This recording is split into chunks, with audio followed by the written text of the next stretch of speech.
La mansión de los Medeiros respiraba perfección. Era un santuario de minimalismo frío, donde paredes blancas se encontraban con suelos de mármol pulido, y cada mueble de diseño estaba posicionado con la precisión de una obra de arte en un museo.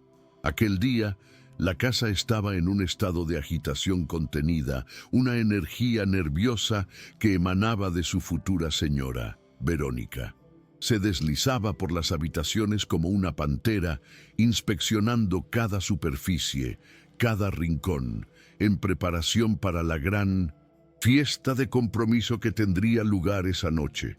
Su mirada era crítica, su voz cortante, nada podía estar fuera de lugar. La fiesta no era solo una celebración, era una declaración de su poder, de su estatus inminente como la señora Rafael Medeiros, y cualquier imperfección, por pequeña que fuera, era vista como una amenaza directa a esa declaración, una ofensa personal que necesitaba ser erradicada de inmediato y sin piedad. Lucía se movía lentamente por la vasta sala de estar, el peso de su vientre de 8 meses convirtiendo cada movimiento en un esfuerzo deliberado. Pulía una mesa de centro de cristal con un cuidado meticuloso, su respiración un poco jadeante.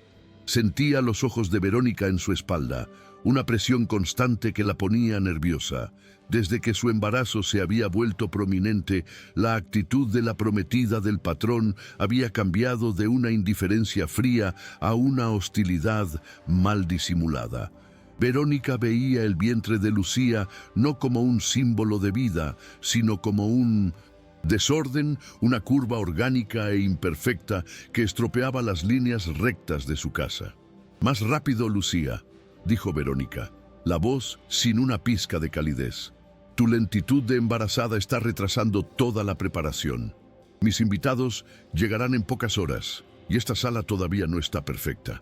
La humillación era sutil, pero constante, diseñada para hacer que Lucía se sintiera inadecuada y fuera de lugar. El objetivo de la inspección de Verónica era una delicada escultura de cristal que reposaba sobre un pedestal de mármol cerca de la ventana.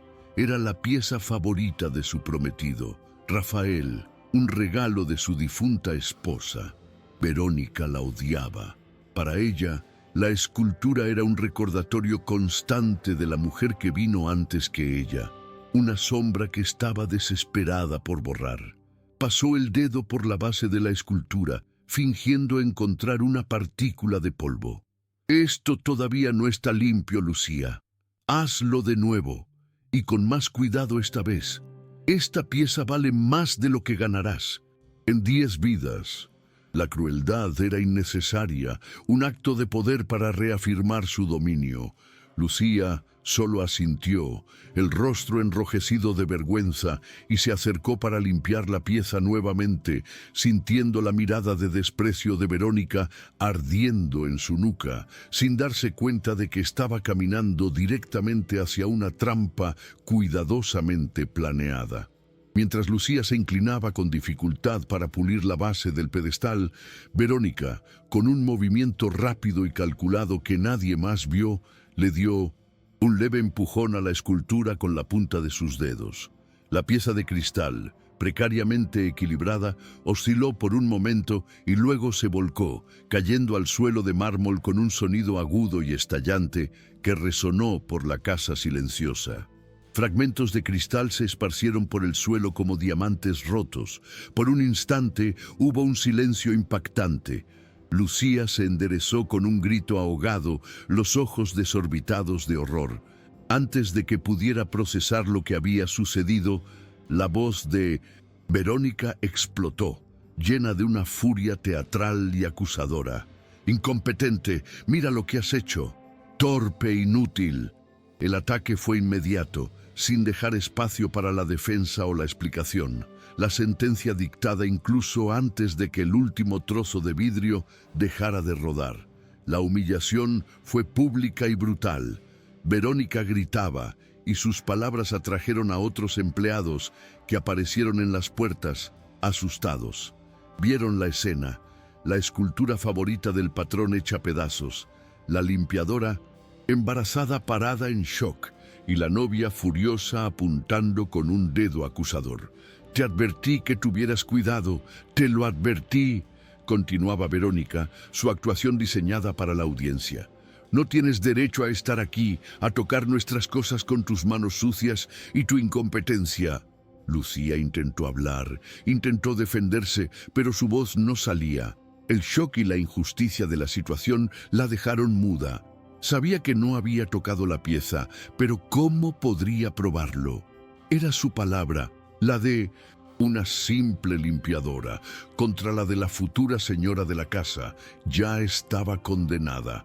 «Estás despedida», gritó Verónica, la palabra resonando por la sala. «Te quiero fuera de mi propiedad ahora. No quiero volver a ver tu cara en esta casa». La finalidad en su voz era absoluta. Se volvió hacia los otros empleados, que miraban al suelo, demasiado aterrorizados para encontrar la mirada de Lucía. «Que alguien la acompañe a la salida y asegúrense de que no se lleve nada que no sea suyo».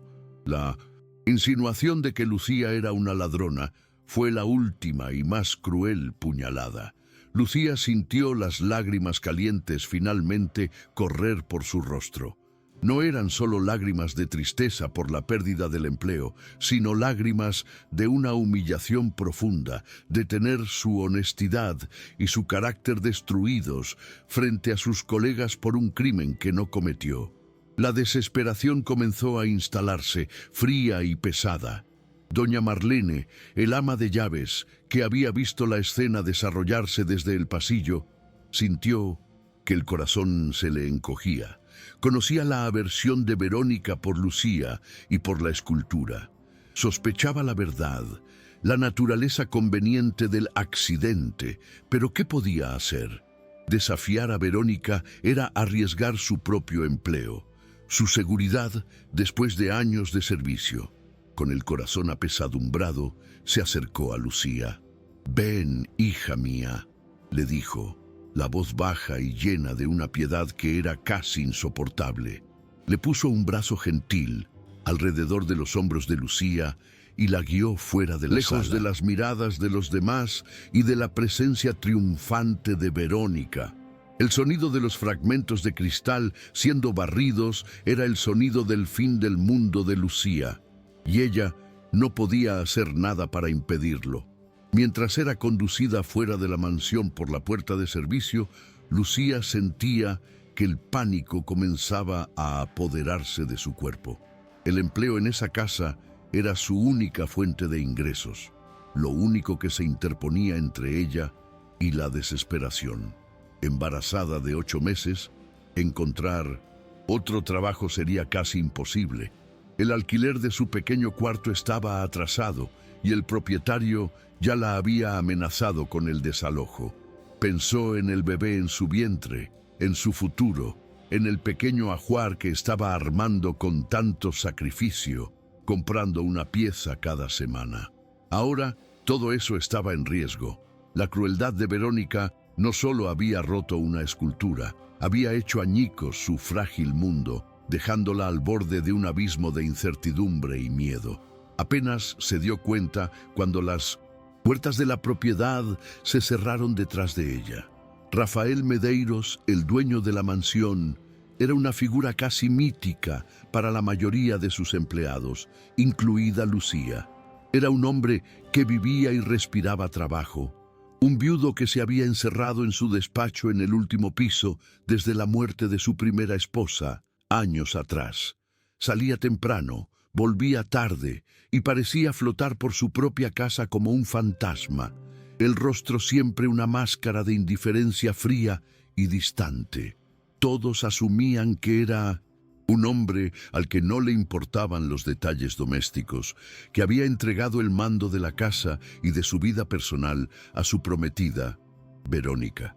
Nadie imaginaba el dolor que escondía detrás de esa fachada de apatía. Un dolor que lo conectaba con Lucía de una forma que nadie podría prever. Esa noche, Verónica le contó a Rafael su versión de los hechos, cuidadosamente editada para adecuarse a su narrativa. Describió la negligencia y la incompetencia de Lucía con una indignación ensayada, pintándose a sí misma como la protectora de su legado y sus bienes. «No tuve elección, querido. Destruyó la pieza de Helena.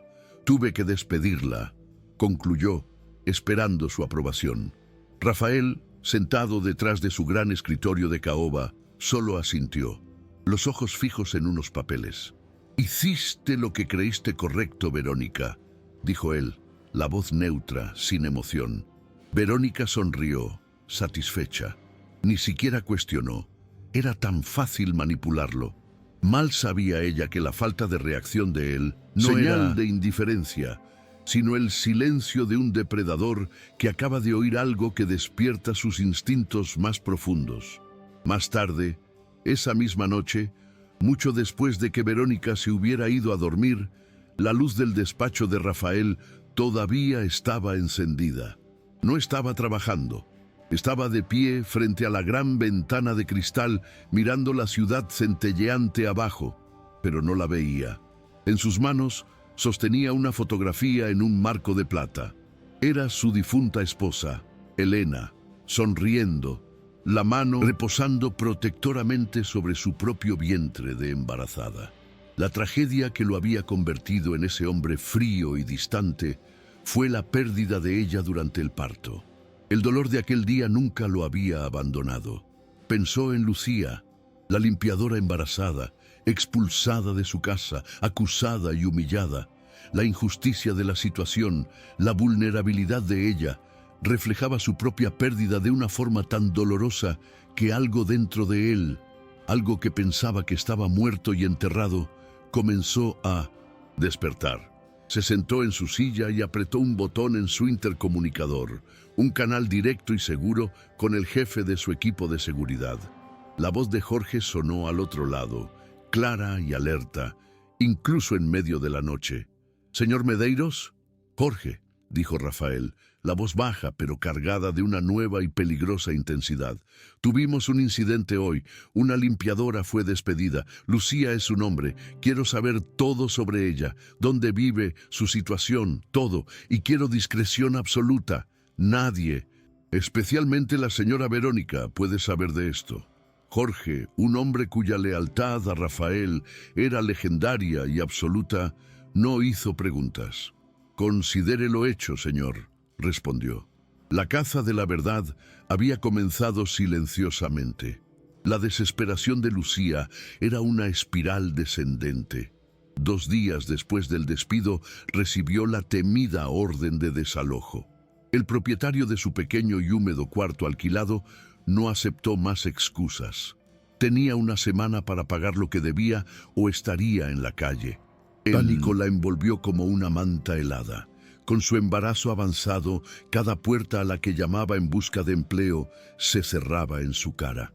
Nadie quería contratar a una mujer a punto de dar a luz. Los pocos ahorros que tenía se gastaron en comida y ahora contaba las monedas. Se sentía acorralada, prisionera de su propia condición y de la injusticia que había sufrido. El futuro de su hijo, que antes era una fuente de esperanza, ahora era una fuente de terror. ¿Cómo podría traerlo a un mundo donde no tenía ni un techo que ofrecer? Mientras Lucía se ahogaba en su desesperación, la investigación silenciosa de Rafael avanzaba. Jorge era eficiente y discreto. En menos de 48 horas, tenía un informe completo sobre la vida de Lucía. La información pintaba el cuadro de una mujer honesta y trabajadora, una huérfana que luchó por todo lo que tenía, con una reputación impecable en todos sus empleos anteriores. No había nada, absolutamente nada, en su pasado que sugiriera deshonestidad. Jorge también descubrió la orden de desalojo, su precaria situación financiera. Le presentó el informe a Rafael, quien lo leyó en silencio, el rostro cada vez más sombrío con cada página. La historia de Verónica ya comenzaba a presentar grietas, y la imagen de la mujer con la que estaba a punto de casarse comenzaba a mancharse. Doña Marlene, el ama de llaves, estaba atormentada por la culpa. La imagen del rostro devastado de Lucía, al ser llevada afuera, no se le iba de la cabeza. Sabía en su corazón que la joven era inocente. Conocía la crueldad de Verónica, su obsesión por la perfección y su desprecio por los menos afortunados. El silencio pesaba en su conciencia como una piedra. Temía a Verónica, temía perder su empleo, pero el miedo a vivir con esa injusticia en su alma era aún mayor. Necesitaba hacer algo, pero no podía confrontar a Verónica directamente. Necesitaba una manera de llevar la verdad a la única persona que podría hacer algo al respecto, el propio don Rafael. Pero él era inaccesible y Verónica controlaba todo. La solución, se dio cuenta, estaba en otro lugar, con el hombre que era la sombra y los oídos del patrón. Mientras la vida en la mansión Medeiros continuaba su curso indiferente, el mundo de Lucía se desmoronaba. Se encontraba en su pequeño y húmedo cuarto alquilado, un espacio tan reducido que la cama y una pequeña mesa de cocina ocupaban casi todo el suelo. El contraste con los vastos salones que ella limpiaba era vertiginoso, un cruel recordatorio de la distancia entre su mundo y el de ellos. En la mano sostenía el papel que sellaba su destino, una orden de desalojo. Las palabras eran frías, impersonales, dándole una semana para pagar los 3 meses de alquiler atrasado o ser puesta en la calle. El papel temblaba en sus manos, no por el frío del cuarto, sino por el miedo abrumador que la consumía. El dinero que recibiría a fin de mes de la mansión era su única esperanza para saldar la deuda. Ahora, esa esperanza estaba muerta, hecha añicos en el suelo de mármol junto con la escultura de cristal. Se sentó en el borde de la cama, el cuerpo pesado, y colocó las manos sobre su vientre, un gesto instintivo de amor y protección. Pero por primera vez, este gesto fue acompañado por una ola de terror. ¿Cómo podría proteger a esta pequeña vida cuando no podía ni protegerse a sí misma? ¿Cómo podría ofrecer un hogar cuando estaba a punto de perder el suyo? El pánico era una sensación física, una bola de hielo en su estómago, dificultando la respiración. Las paredes del pequeño cuarto parecían cerrarse sobre ella. El techo manchado de humedad parecía descender. Estaba acorralada, prisionera de su pobreza y de su condición. La alegría y la expectativa de la maternidad habían sido reemplazadas por un miedo primitivo y paralizante. Estaba sola, embarazada y a punto de quedarse sin techo, una pesadilla de la que no podía despertar. Al día siguiente, Lucía usó sus últimas fuerzas para luchar. Mejor se vistió con su... Intentó ocultar las ojeras con un poco de maquillaje y salió a buscar empleo. Recorrió la ciudad, entrando en restaurantes, tiendas, oficinas, cualquier lugar que pudiera necesitar una limpiadora. La respuesta era siempre la misma. Al principio, una mirada de simpatía, quizás la promesa de una vacante.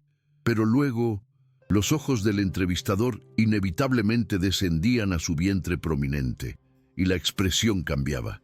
La simpatía daba paso a una vacilación calculada. Las excusas eran educadas pero firmes. La llamaremos. La vacante acaba de ser cubierta. No estamos contratando en este momento. Con cada puerta cerrada, un poco más de su esperanza moría. El embarazo, que debería ser su mayor bendición, se había convertido en su mayor maldición en el mercado laboral. Regresó al cuarto al atardecer, los pies hinchados y el alma destrozada. La ciudad, con sus luces y su movimiento, parecía burlarse de su desesperación, un banquete al que no estaba invitada. Vació su bolso sobre la mesa, contando las pocas monedas que quedaban. No era suficiente para el alquiler, apenas alcanzaba para comprar pan para los próximos 2 días. La desesperación que antes era una ola, ahora era un océano, y se estaba ahogando. Se tumbó en la cama y lloró. Un llanto silencioso y convulsivo de quien no quiere que los vecinos oigan su dolor. Lloró por la injusticia, por la impotencia, por el miedo al futuro. Lloró por su hijo, sintiéndose una fracasada incluso antes de tener la oportunidad de ser madre. En la oscuridad de su cuarto, Lucía tocó fondo, un lugar de soledad y silencio absolutos.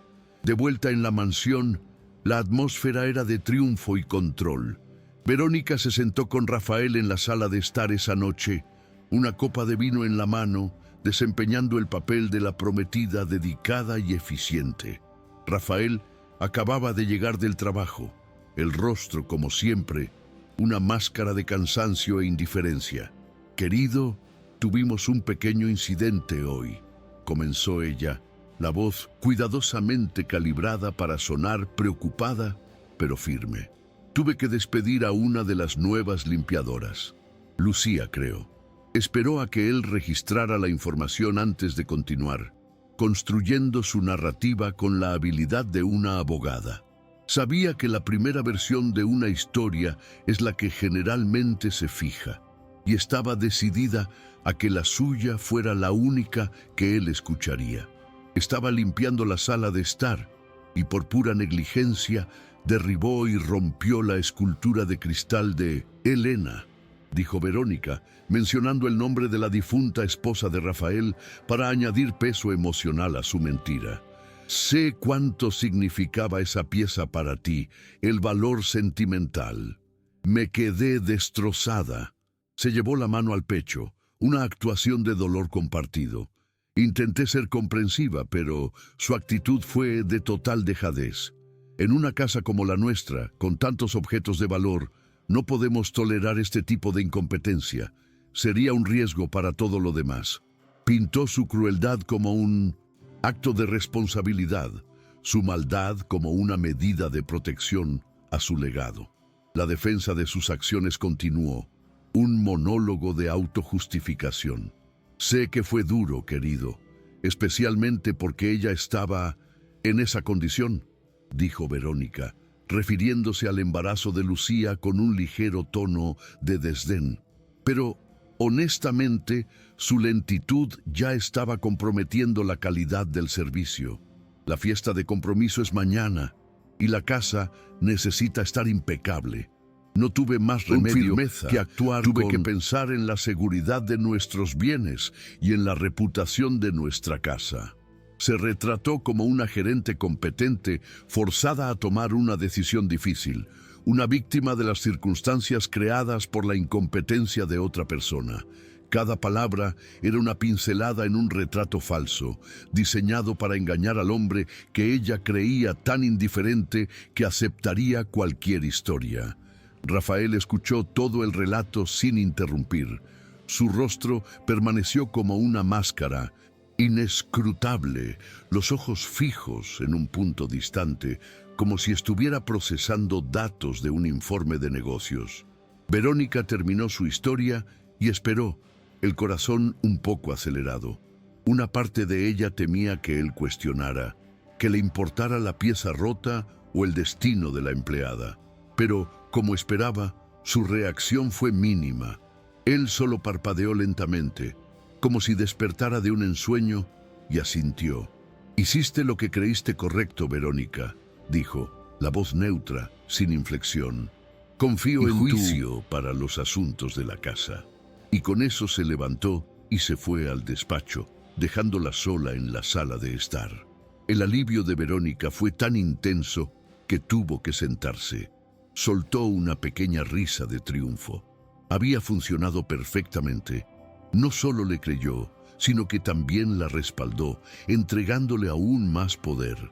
«Confío en tu juicio». Las palabras resonaron en su mente, dulces como la música. Se sentía invencible, la reina indiscutible de aquel castillo.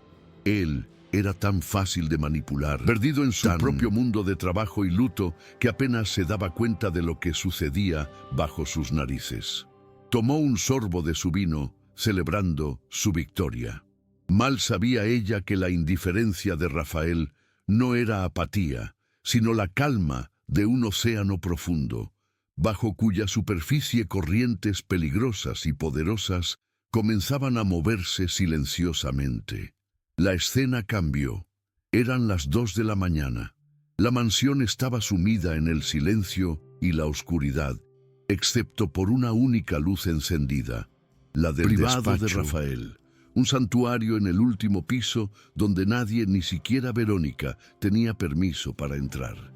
El hombre que durante la cena parecía un autómata indiferente, era ahora una figura completamente diferente. La máscara de apatía había caído, revelando un dolor profundo y una tristeza que parecían llenar todo el ambiente.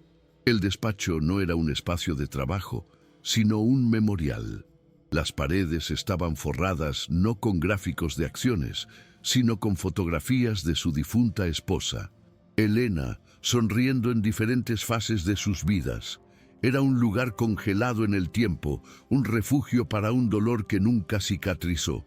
Caminaba lentamente por el despacho, los dedos rozando los lomos de los libros favoritos de ella, el tejido de un chal que ella había dejado en una silla. Cada objeto era una reliquia, un fragmento de una vida que le había sido robada demasiado pronto. El aire estaba cargado de recuerdos, con el olor fantasma de su perfume, con el eco de su risa. Allí, en esa soledad autoimpuesta, Rafael no era el multimillonario poderoso, sino solo un hombre, un viudo atormentado por una pérdida que lo había roto por dentro. El trabajo, la indiferencia, la distancia, todo era una armadura que construyó para protegerse de sentir ese dolor de nuevo. Pero la historia de Lucía, la imagen de una mujer embarazada y vulnerable, había encontrado una grieta en esa armadura. Se detuvo frente a su gran escritorio de caoba. Abrió un cajón secreto y sacó de dentro un pesado marco de plata que pulía todas las noches. La fotografía era de Elena, radiante, en su 8º mes de embarazo, con ambas manos rodeando protectoramente su vientre. Era la última foto que le tomó, días antes de perderla en el parto.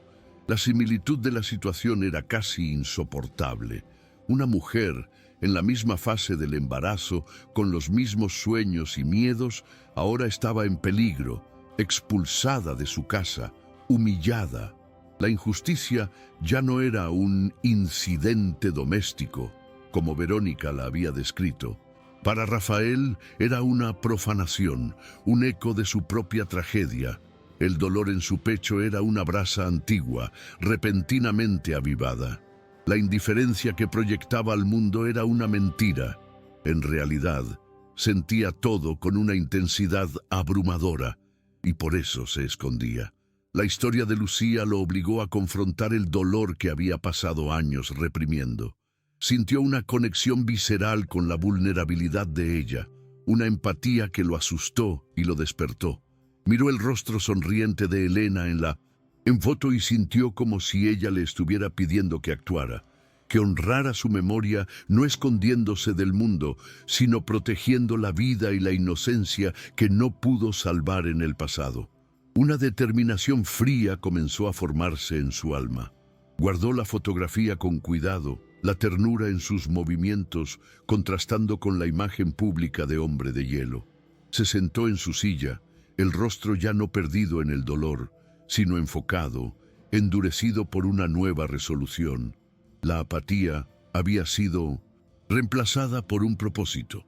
Miró la ciudad dormida a través de la ventana panorámica, pero esta vez la veía de forma diferente.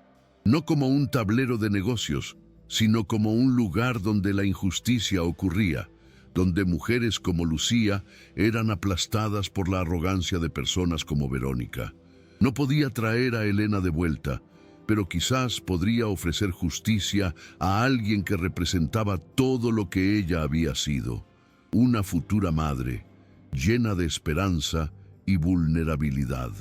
Apretó un botón discreto en su consola, un canal de comunicación directo y encriptado con el jefe de su equipo de seguridad personal.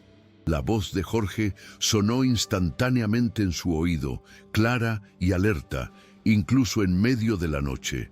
«Señor Medeiros». La lealtad de Jorge era absoluta, forjada en años de servicio y en una profunda comprensión de la verdadera naturaleza de su patrón. Era la única persona en el mundo que sabía del dolor que Rafael ocultaba. Jorge, dijo Rafael, la voz baja, pero cargada de una nueva y peligrosa intensidad. Una intensidad que Jorge no oía desde hacía años. Tuvimos un incidente hoy. Una limpiadora fue despedida. Su nombre es Lucía. Quiero un informe completo sobre ella para el amanecer, continuó Rafael, las órdenes saliendo rápidas y precisas. Quiero saberlo todo. Dónde vive, su situación financiera, su historia, su reputación. Quiero saber qué desayunó. Y, Jorge, la discreción absoluta es primordial. Nadie en esta casa, especialmente la señora Verónica, puede saber que estamos investigando esto. Para el resto del mundo, sigo sin preocuparme por el asunto. Jorge, un hombre entrenado para entender entre líneas, se dio cuenta de que aquello no era una simple verificación de antecedentes. Era el inicio de una operación. «Considere lo hecho, señor», respondió, la voz firme. La Casa de la Verdad había comenzado silenciosamente, en las sombras de la noche. Mientras el engranaje silencioso de Rafael comenzaba a girar, doña Marlene, el ama de llaves, estaba en su cuarto, librando su propia batalla. No podía dormir. La culpa la revolvía en la cama. Ella había visto el accidente. Desde su posición en el pasillo, vio el movimiento sutil de la mano de Verónica, el leve empujón que envió la preciosa escultura al suelo. Sabía que Lucía era inocente, una víctima de un juego cruel que no entendía, pero el miedo la silenciaba. Verónica era vengativa y controladora.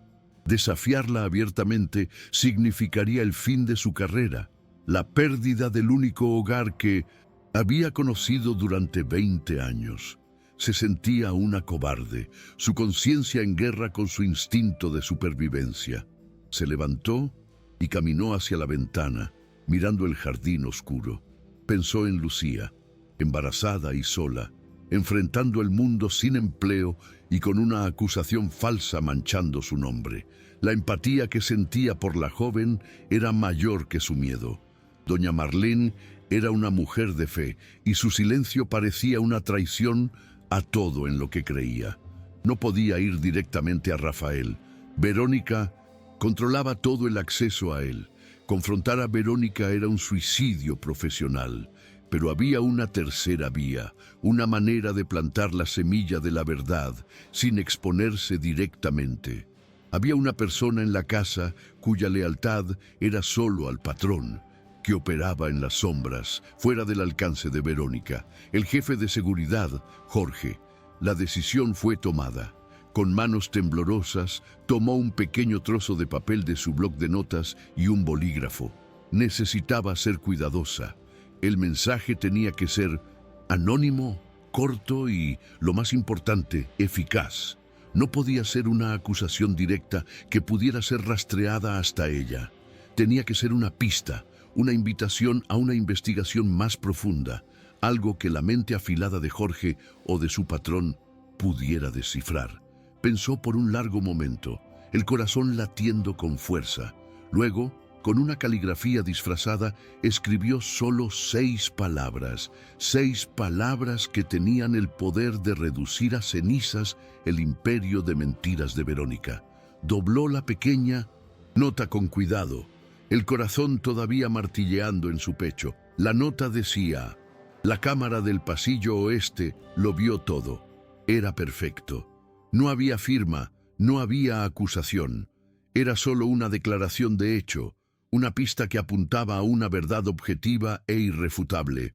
Sabía de la existencia de esa pequeña cámara de seguridad, una de las muchas que Rafael había instalado años atrás, y sabía que Verónica, en su arrogancia, probablemente la había olvidado. Ahora, la cuestión era cómo entregar la nota a Jorge sin ser vista. Se guardó la nota en el bolsillo de su bata, las manos temblando, sabiendo que estaba a punto de dar un paso peligroso del que no habría retorno. A la mañana siguiente, doña Marlene se despertó antes del amanecer, la nota anónima pareciendo arder en su bolsillo. La noche había sido una larga y torturada vigilia, una batalla entre su miedo profundamente arraigado y su conciencia recién despertada. El miedo le decía que quemara el papel, que olvidara lo que vio, que se protegiera a sí misma y la vida estable que había construido en esa mansión. Pero la conciencia le mostraba el rostro de Lucía, embarazada, aterrorizada, y la sonrisa triunfante de Verónica. Sabía que el silencio la convertiría en cómplice, una pieza en el engranaje de la injusticia. Al ver los primeros rayos de sol pintando el cielo, tomó su decisión. La luz del día trajo claridad. No podía vivir en la oscuridad de una mentira. Haría lo correcto, sin importar el costo. El coraje no era la ausencia de miedo, se dio cuenta, sino la acción a pesar de él. Necesitaba un plan. Entregar la nota a Jorge, el jefe de seguridad, era una operación de riesgo. La mansión, con su personal de docenas de personas, era un nido de ojos y oídos.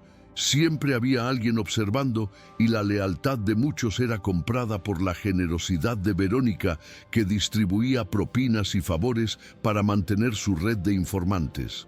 Marlene observó la rutina de Jorge con una atención redoblada. Sabía que él era ferozmente leal solo a Rafael, lo que lo convertía en el receptáculo perfecto para la verdad, pero también lo hacía peligroso si el plan salía mal. Notó que todas las mañanas, alrededor de las 10, pasaba unos minutos solo en su pequeño despacho cerca del garaje, revisando los informes de la noche anterior. Esa sería su única ventana, un breve momento de vulnerabilidad en su rutina blindada. El momento de la acción llegó, y el corazón de Marlene latía descontroladamente contra sus costillas. Con el pretexto de llevar una bandeja de café y dulces recién horneados para el equipo de seguridad, caminó hacia el garaje. Cada paso parecía un trueno en sus oídos. Vio a uno de los jardineros y forzó una sonrisa, el gesto pareciendo extraño en su rostro tenso. Llegó al pasillo que conducía al despacho de Jorge. La puerta estaba entreabierta. Se asomó. Vacío. Debía haber ido al baño o a hacer una ronda rápida. Era ahora o nunca. Con manos temblorosas, colocó la bandeja en una mesa cercana. Entró en el despacho y con la velocidad de una carterista deslizó la pequeña nota doblada debajo del teclado de su ordenador. El papel parecía un trozo de hielo, luego un trozo de brasa en sus dedos. Retrocedió al pasillo, el corazón martilleando, y recogió su bandeja fingiendo que estaba a punto de entrar cuando él regresara. La operación entera no duró más de 10 segundos, pero parecieron una eternidad. Se sentía a la vez aterrorizada y extrañamente aliviada. La semilla había sido plantada, había hecho su parte, transfiriendo el peso de la verdad de sus hombros a los de otra persona. Ahora, solo podía esperar y rezar para que Jorge fuera tan inteligente y leal como decían, y que entendiera el significado de esas 6 palabras. Regresó a la cocina principal, las piernas débiles, pero el alma un poco más ligera. Había encendido la mecha. Ahora, solo quedaba esperar la explosión, que sabía que vendría, de una forma u otra. Jorge regresó a su despacho unos minutos sosteniendo una taza de café. En su otra mano estaba el informe preliminar sobre Lucía que había preparado para Rafael. La información era clara. La mujer tenía un expediente impecable. Había trabajado en otras 3 casas de familia antes, siempre con referencias excelentes que la describían como honesta, trabajadora y confiable. No tenía antecedentes penales, ni siquiera una multa de tráfico. La historia de Verónica, de una ladrona incompetente, ya sonaba falsa, pero no tenía pruebas. Solo la intuición de un profesional experimentado. Se sentó en su escritorio, la mente trabajando, sintiendo que faltaba una pieza en ese rompecabezas, una pieza que explicaría la discrepancia entre la reputación de Lucía y la acusación de Verónica. Al posar la mano sobre el teclado para empezar a escribir un resumen para Rafael, sus dedos sintieron algo, un pequeño cuadrado de papel doblado. Frunció el ceño. No estaba allí cuando salió. Tomó la nota, el material barato, contrastando con la tecnología de punta de su despacho. Miró hacia el pasillo. Vacío. Nadie a la vista. La curiosidad mezclada con la sospecha de un hombre entrenado para ver amenazas en todas partes lo dominó. Desdobló el papel lentamente. La caligrafía era apresurada, quizás disfrazada, y el mensaje, aunque corto, era electrizante. La cámara del pasillo oeste lo vio todo. No era una amenaza. Era una pista, una invitación. Y para un hombre como Jorge, era irresistible. Su cerebro de seguridad procesóla instantáneamente. El pasillo oeste. Sabía que la mayoría de las cámaras en esa área habían sido desactivadas a petición de Verónica por razones estéticas, pero había un modelo más antiguo y discreto, que cubría la entrada de la sala de estar, exactamente donde estaba el pedestal de la escultura. Verónica, en su arrogancia, probablemente ni se acordaba de ella. El mensaje anónimo era un riesgo, podría ser una trampa, pero su lealtad a Rafael exigía que investigara. La historia Verónica ya olía mal, y esa nota era la confirmación de que alguien dentro de la casa pensaba lo mismo. Alguien que tenía demasiado miedo para hablar, pero el coraje suficiente para señalar el camino. Sin decir una palabra a nadie, Jorge cerró con llave la puerta de su despacho y se dirigió no a la sala de estar, sino al sótano de la mansión. Allí, detrás de una discreta puerta de acero, se encontraba el corazón electrónico de la propiedad, la sala del servidor de seguridad. Era un ambiente frío, con el zumbido constante de los discos duros y las luces parpadeantes de los sistemas de vigilancia.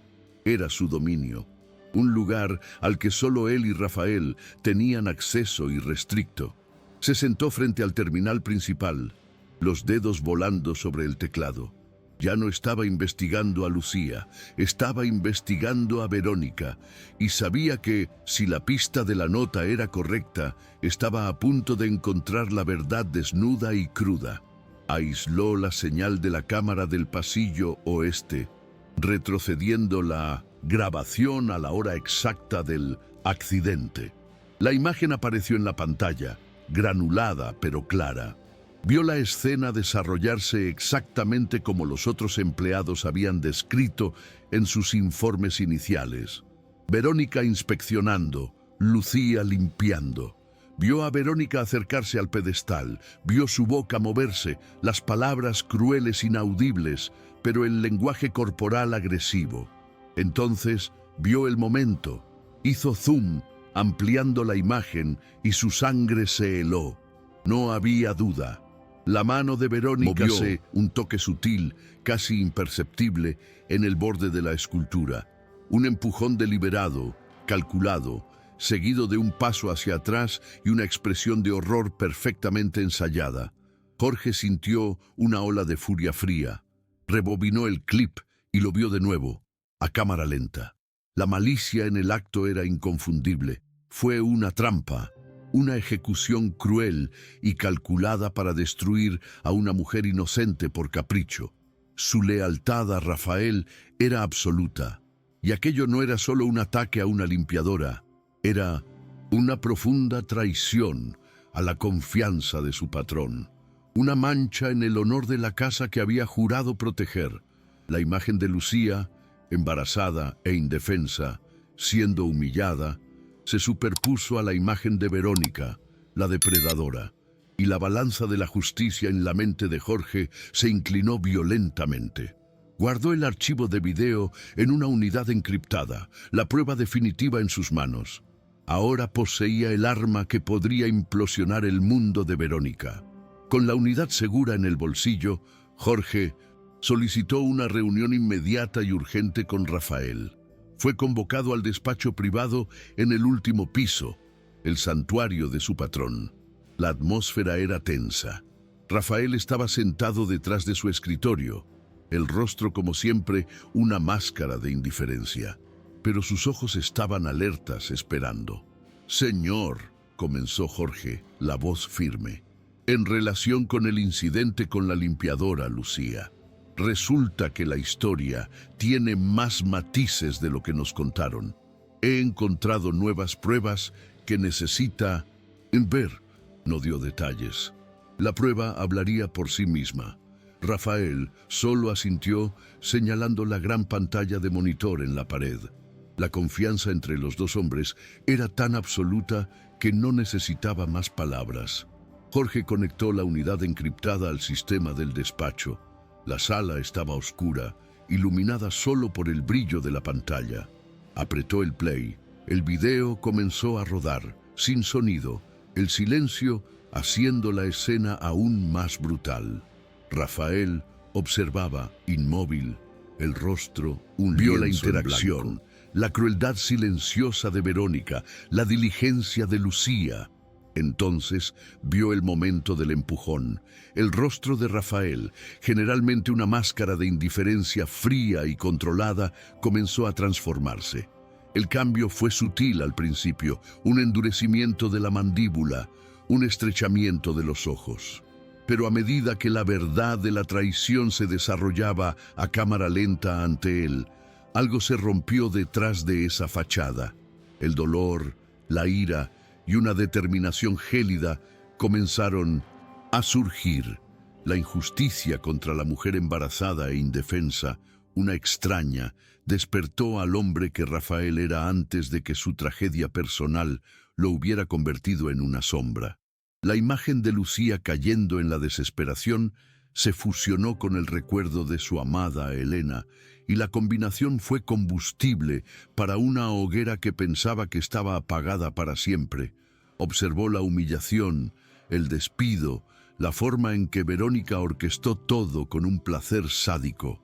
El video terminó, dejando la imagen congelada del rostro triunfante de Verónica en la pantalla. La sala quedó en un silencio pesado, cargado de una furia contenida que parecía hacer vibrar el aire. Rafael no explotó, no gritó. Su reacción fue mucho más aterradora. Se levantó lentamente, le dio la espalda a la pantalla y caminó hacia la ventana, mirando la ciudad. Por un largo momento no dijo nada. Jorge esperó, sabiendo que estaba presenciando un momento crucial, el despertar de un gigante dormido. Cuando Rafael habló, finalmente, su voz era diferente. La indiferencia había desaparecido, reemplazada por algo más antiguo, más peligroso. Era una calma mortal, la calma que precede a la más violenta de las tormentas. El dolor que lo paralizó durante años estaba siendo transformado, forjado en una nueva arma. Ya no estaba de luto, estaba cazando y acababa de encontrar a su presa. «Quiero saber dónde está ella», dijo Rafael, sin volverse. La pregunta no era para Jorge, sino para el universo. La ella a la que se refería no era Verónica.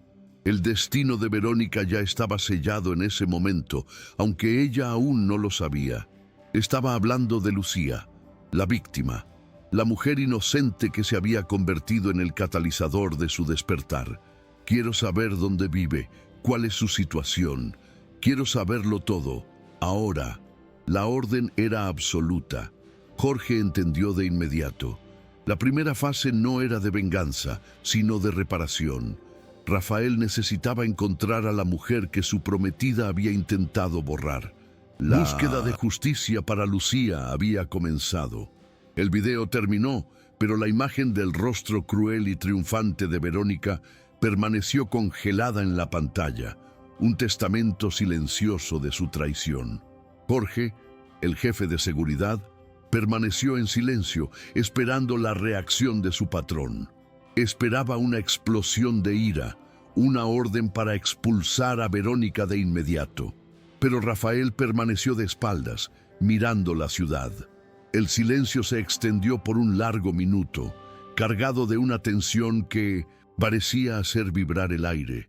Cuando Rafael finalmente se dio la vuelta, el dolor en su rostro había desaparecido, reemplazado por una máscara de calma fría que Jorge no veía desde hacía muchos años. Era la expresión del estratega, del hombre que construyó un imperio aniquilando a sus competidores. El dolor no había sido suprimido, se había convertido en combustible. El gigante dormido finalmente había despertado, y su primer pensamiento no fue destruir, sino entender la extensión del daño. «Encuéntrala», dijo Rafael, la voz baja y cortante, sin una pizca de la indiferencia que usaba como armadura. Jorge entendió de inmediato que la ella a la que se refería era Lucía, la víctima inocente en todo ese juego sórdido. «Quiero saber todo sobre ella, Jorge. ¿Dónde está ahora? ¿Cuál es su situación? Necesito un informe completo en mi escritorio en 1 hora». La orden era clara, la urgencia absoluta. Jorge asintió, un brillo de admiración en sus ojos. Estaba presenciando el regreso del verdadero Rafael Medeiros, el hombre decisivo e implacable que tanto respetaba. Mientras Jorge salía apresuradamente del despacho para movilizar a su equipo, Rafael volvió su atención a la pantalla. Vio el video de nuevo, esta vez no como un marido traicionado, sino como un general estudiando el campo de batalla, memorizando cada detalle de la crueldad de su enemiga. Solo en su santuario, Rafael se vio obligado a confrontar no solo la traición de Verónica, sino su propia negligencia. Se había permitido vivir como un fantasma en su propia casa, tan consumido por su dolor pasado que se volvió ciego a la podredumbre que crecía bajo su techo. Había entregado las llaves de su reino a una mujer que apenas conocía, permitiendo que su frialdad y crueldad florecieran sin control. Cada grito de Verónica en el video, cada lágrima de Lucía, era un eco de su propia falla. Se había vuelto tan indiferente que su casa dejó de ser un hogar para convertirse en un entorno donde los débiles podían ser aplastados impunemente. La culpa era una sensación amarga pero necesaria. Le recordaba que no solo era una víctima de la traición de Verónica, sino un cómplice por omisión. Y esa percepción encendió en él una nueva y feroz determinación. Caminó hacia la pared y tomó la fotografía de Elena, su difunta esposa. Su sonrisa parecía cuestionarlo. Se había escondido detrás del luto durante tanto tiempo, usándolo como excusa para alejarse del mundo, para no involucrarse, para no sentir. Pero ahora, la injusticia contra Lucía, una mujer en la misma condición vulnerable en la que había estado Elena, parecía una profanación de su memoria. Sintió como si le hubiera fallado a Elena de nuevo, al permitir que tal crueldad sucediera en un lugar que ella había llenado de amor. Le hizo una promesa silenciosa a la fotografía. No más, no se escondería más. Usaría el poder y la riqueza que había acumulado, no solo para castigar a los culpables, sino para proteger a los inocentes. El luto ya no sería una prisión, sino un memorial, y la justicia sería su ofrenda. Con la decisión tomada, la transformación fue completa. El hombre de luto dio paso al estratega implacable. Se sentó en su escritorio y por primera vez en años, sus ojos no estaban vacíos, sino que brillaban con un propósito gélido. Tomó su teléfono seguro e hizo la primera de una serie de llamadas. La primera fue a su banquero privado en Ginebra. La conversación fue corta, críptica, llena de códigos y números. Involucraba el movimiento de sumas masivas de dinero, la congelación de líneas de crédito y la alteración de beneficiarios en fondos fiduciarios. Estaba silenciosamente cortando las arterias financieras de Verónica, asegurándose de que cuando el hacha cayera, ella no tendría a dónde correr, ningún recurso en el que apoyarse.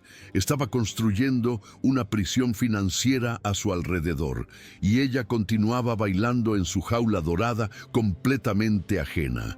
La segunda llamada fue a la empresa que organizaba la gran fiesta de compromiso, el evento que Verónica veía como su coronación.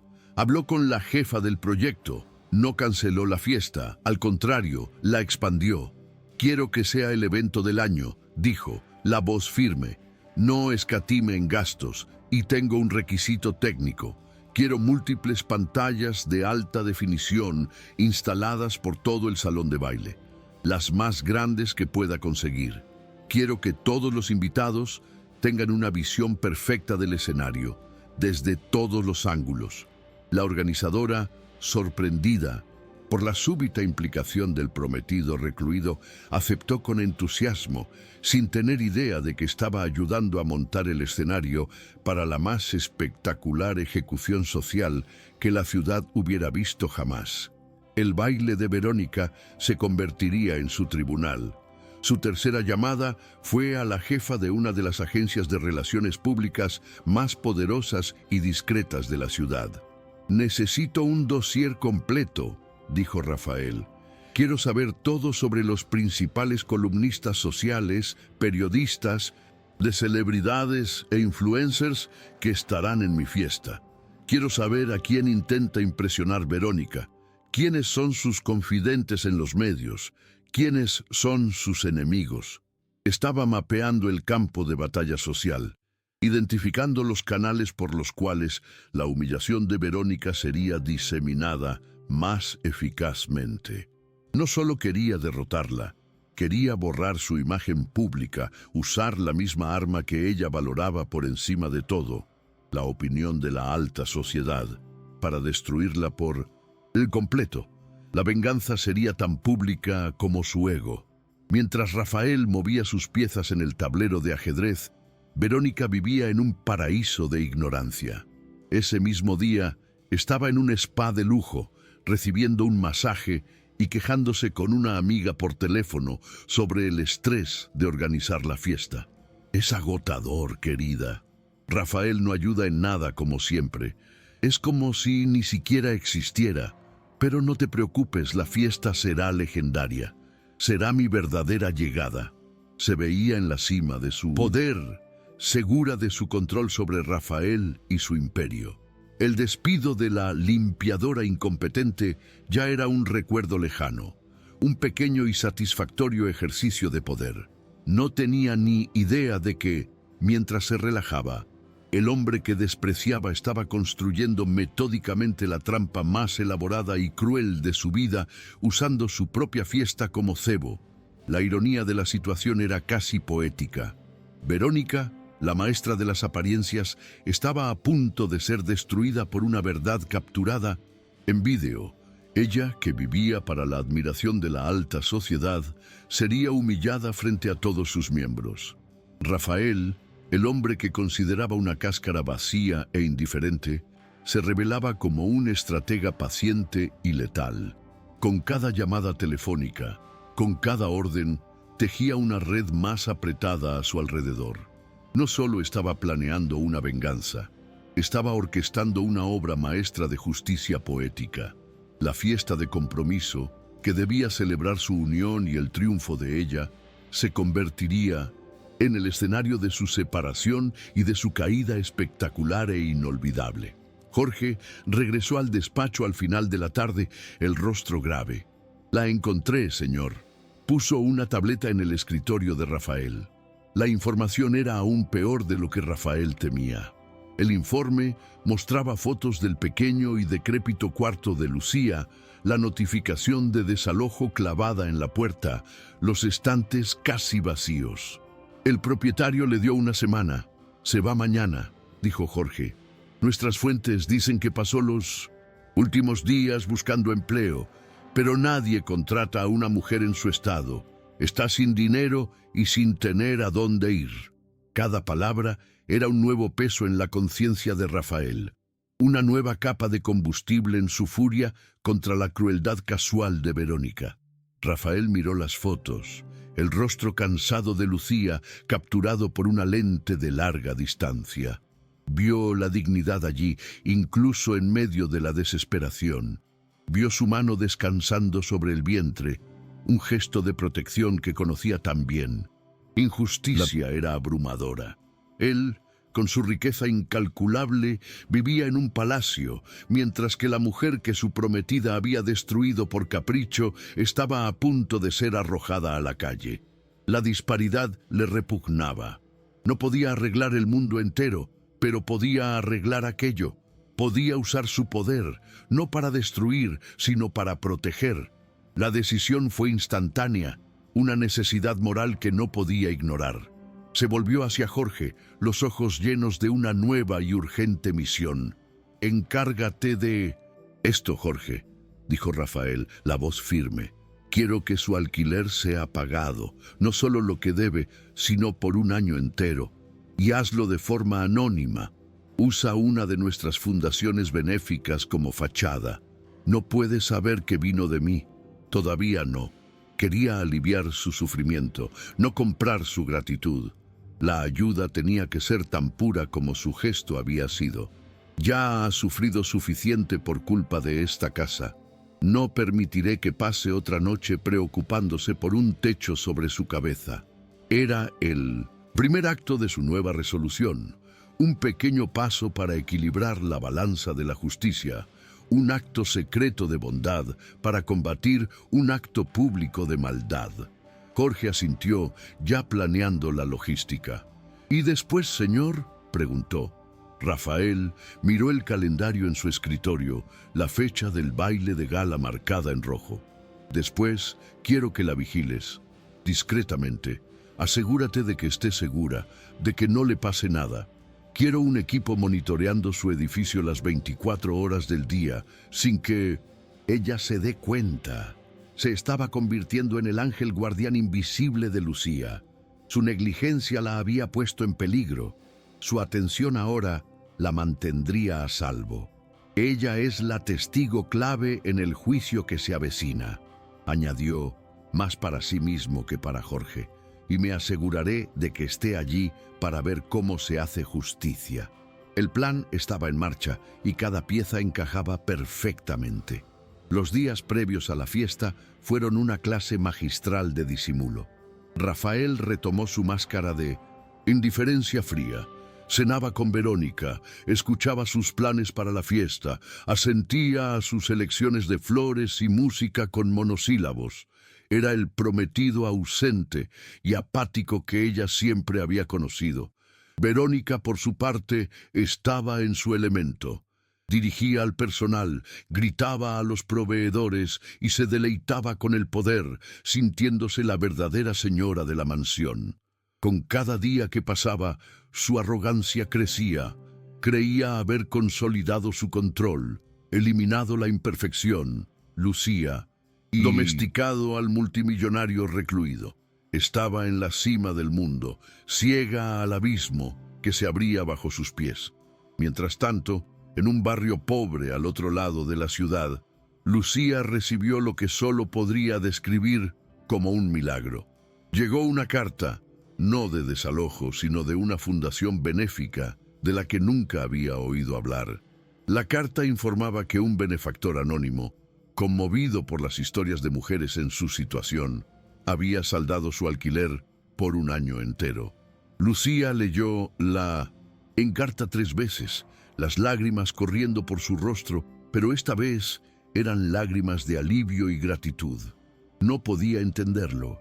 En un mundo que parecía tan cruel e indiferente, una mano invisible se había extendido para salvarla. Ese acto de bondad anónima restauró un pedazo de su fe en la humanidad, dándole la fuerza para continuar, para enfocarse en el futuro de su hijo, sin saber que su ángel guardián estaba mucho más cerca de lo que imaginaba. Llegó la noche de la fiesta. La mansión Medeiros brillaba como una joya en la oscuridad, cada ventana encendida, la música suave flotando en el aire. Coches de lujo formaban una fila en la entrada, depositando a la élite de la ciudad en la alfombra roja. Verónica era la anfitriona perfecta, recibiendo a los invitados con una sonrisa radiante, vestida con un traje de alta costura que costaba más que la casa de Lucía. Estaba en su apogeo, el centro de atención, la futura reina de la sociedad.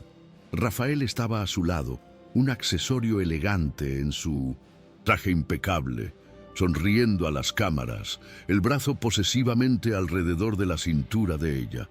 Desempeñaba su papel con una perfección gélida, el prometido orgulloso y distante.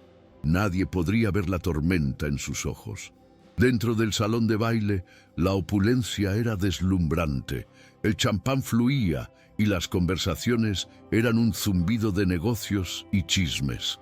Verónica circulaba por la sala, riendo, encantadora, aceptando las felicitaciones por su compromiso y por la fiesta espectacular. Se sentía invencible.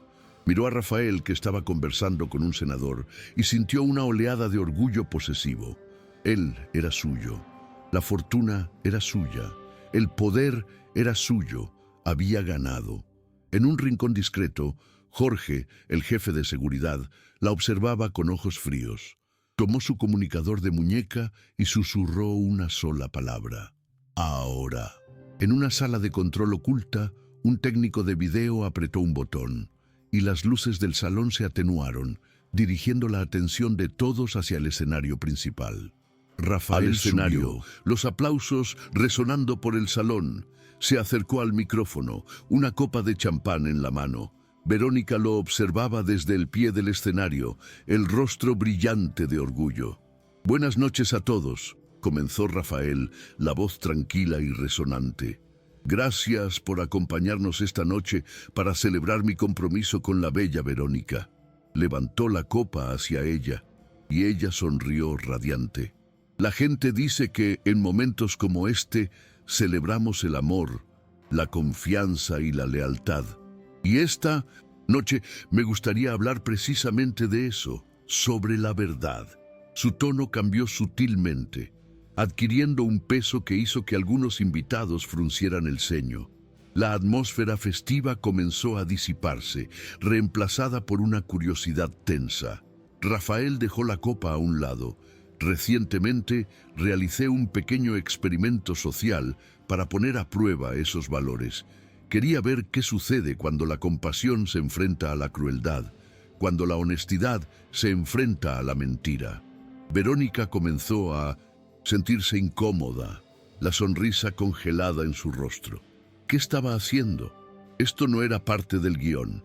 «Y para ilustrar mis hallazgos», continuó Rafael, «me gustaría compartir con ustedes un pequeño video, algo en lo que mi prometida tuvo un papel destacado». Hizo una señal casi imperceptible hacia la parte trasera del salón. Las luces se atenuaron aún más y las enormes pantallas de alta definición que había mandado instalar cobraron vida, bañando el salón en una luz fría y azul. ¡Shum! Espectáculo estaba a punto de comenzar. Las gigantescas pantallas de alta definición cobraron vida, bañando el salón de baile en una luz fría y azulada. Un silencio confuso se extendió por la multitud. Los invitados, esperando un video sentimental sobre la pareja, vieron surgir la imagen granulada, pero inconfundible, del pasillo oeste de la mansión.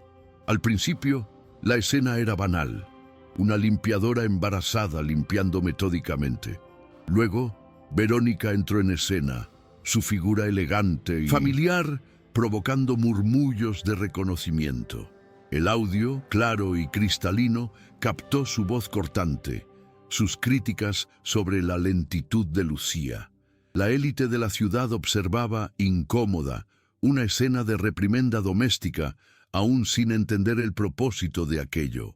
Verónica, al pie del escenario, sintió la primera punzada de pánico, una sensación helada en su estómago. Reconoció la escena, pero no podía entender cómo ni por qué. La trampa de Rafael, silenciosa e invisible hasta entonces, comenzaba a cerrarse a su alrededor. El video continuó. La multitud observaba, ahora en un silencio hipnótico, la escena de la escultura de cristal. Vieron a Verónica acercarse, oyeron sus crueles palabras sobre el valor de la pieza. Y entonces vieron el acto. La cámara, posicionada perfectamente, capturó el movimiento sutil, el leve pero deliberado empujón de la mano de Verónica. El sonido agudo del cristal rompiéndose resonó por los altavoces del salón, haciendo que varios invitados se estremecieran. Lo que siguió fue aún más impactante. Oyeron la explosión de furia fingida de Verónica, sus acusaciones teatrales, la forma en que culpó a la mujer inocente. Gritos de asombro e indignación comenzaron a surgir entre los invitados. La prometida perfecta, la socialité encantadora, fue desenmascarada, su crueldad expuesta para que todos la vieran.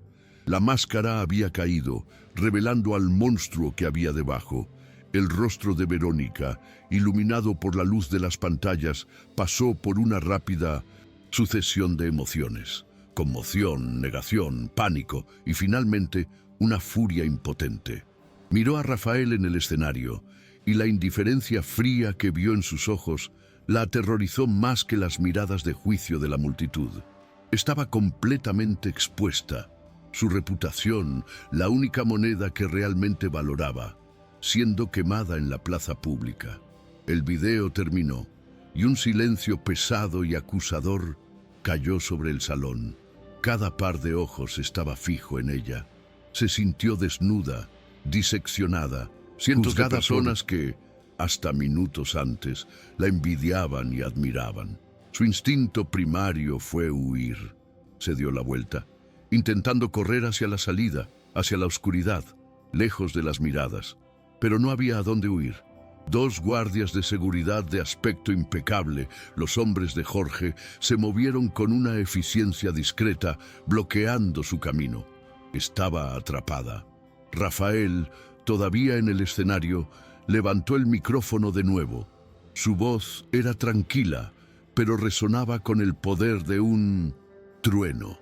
Como dije, esta noche trata sobre la verdad, dijo, mirándola directamente, y la verdad es que no puedo unir mi vida a alguien cuya base está construida sobre la mentira y la crueldad. Hizo una pausa, dejando que el peso de sus palabras se asentara. Verónica, frente a todos a los que tanto te esfuerzas por impresionar, te digo que nuestro compromiso ha terminado, y ya no eres bienvenida en mi casa. La humillación fue absoluta, una ejecución social realizada con la precisión de un cirujano. Un murmullo de asombro recorrió a la multitud. Verónica, derrotada y rodeada, parecía pequeña y patética. Pero Rafael aún no había terminado. Sin embargo, esta noche no se trata solo de exponer la oscuridad. Se trata de celebrar la luz, continuó, el tono de su voz cambiando, perdiendo la frialdad y ganando una calidez que nadie jamás había asociado con él. Muchos de ustedes saben que perdí a mi primera esposa, Elena, hace muchos años. Lo que pocos saben es que la perdí durante el parto. Desde entonces, la alegría de una nueva vida siempre ha estado para mí entrelazada con el dolor de la pérdida. Se abrió a la multitud, mostrando una vulnerabilidad que era a la vez desarmante y poderosa. La élite de la ciudad, acostumbrada a sus máscaras, vio al hombre detrás del millonario por primera vez. La injusticia que presenciamos esta noche contra una joven embarazada e indefensa me ha despertado de un largo sueño, dijo Rafael. Me recordó que no puedo honrar la memoria de mi esposa escondiéndome del mundo, sino usando los recursos que tengo para proteger a aquellos a quienes ella protegería. Hizo una señal, y el logotipo de una nueva organización apareció en las pantallas. La Fundación Elena Medeiros. Esta noche tengo el honor de anunciar la creación de esta fundación dedicada a apoyar a mujeres embarazadas en situación de vulnerabilidad, ofreciéndoles vivienda, cuidado y, sobre todo, dignidad. Un aplauso espontáneo comenzó a extenderse por el salón. Sonido de aprobación genuina que contrastaba con el silencio mortal de momentos antes. Entonces, Rafael hizo algo que sorprendió a todos, aún más. La primera beneficiaria e inspiración para esta fundación está con nosotros esta noche. Me gustaría llamar al escenario a la mujer cuya integridad y decencia frente a la crueldad me recordaron lo que realmente importa. Por favor, den la bienvenida a Lucía. Desde un lado del salón se abrió una puerta. Jorge, el jefe de seguridad, entró gentilmente a una Lucía visiblemente conmocionada y abrumada. Llevaba un vestido sencillo pero elegante que Marlene la había ayudado a elegir. Caminó hacia el escenario, los ojos de cientos de personas sobre ella, no con juicio, sino con una nueva admiración. Para ella, que siempre había sido invisible, ser vista de esa manera era a la vez aterrador y milagroso. Lucía subió al escenario, las piernas temblando. Rafael se encontró con ella, tomando su mano con una amabilidad que la sorprendió. La giró hacia la multitud y luego se dirigió a ella, la voz amplificada por el micrófono, pero el mensaje siendo íntimo y personal. Lucía, frente a todos, te pido perdón. Perdón por la crueldad que sufriste bajo mi techo y perdón por mi propia ceguera que permitió que esto sucediera. Tu honestidad y tu fuerza son una inspiración. Luego se volvió hacia la audiencia. La historia de Lucía, de ser despedida, humillada y amenazada de desalojo por un crimen que no cometió, es la razón por la que esta fundación existe. A Verónica se le cayó la mandíbula. Él lo sabía todo. Por lo tanto, el primer acto oficial de la Fundación Elena Medeiros es rectificar esta injusticia, anunció Rafael, la voz resonando con poder. A partir de mañana, la señora Lucía será la propietaria de una casa nueva, totalmente amueblada y pagada, en un barrio seguro donde podrá criar a su hijo en paz. Un grito de asombro y alegría recorrió a la multitud. Lucía se llevó la mano a la boca, las lágrimas ahora corriendo libremente, pero eran lágrimas de incredulidad y alivio. Además, continuó Rafael, la Fundación está estableciendo un fondo fiduciario para la educación completa de su hijo, desde el preescolar hasta la universidad. El salón estalló en un aplauso estruendoso. La justicia no era solo una palabra, era una casa, un futuro, una vida transformada. Lucía, de pie en el escenario, lloraba de una manera que no había llorado en años.